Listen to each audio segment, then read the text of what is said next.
नमस्कार मित्रांनो, तर आजच्या कथेत आपण पाहणार आहोत पंचवटीत शूर्पणखेचे आगमन.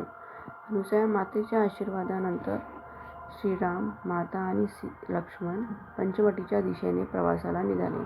घनदाट जंगल, शांत नदी आणि निसर्ग सौंदर्याने भरलेल्या पंचवटीत त्यांनी सुंदर आश्रम उभारला.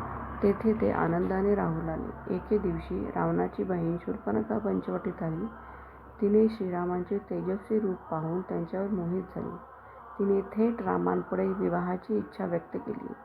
श्रीराम शांतपणे म्हणाले, "मी विवाहित आहे, तू माझ्या भावाला विचार." शूर्पणखा लक्ष्मणाकडे गेली. लक्ष्मणानेही तिला सभ्यपणे नकार दिला. तिने सीतेवर हल्ला करण्याचा प्रयत्न केला. हे पाहून लक्ष्मणाने तिला शिक्षा दिली. तिचे नाक आणि कान कापले गेले. अपमानित शूर्पणखा रडत रडत आपल्या भावाकडे गेली.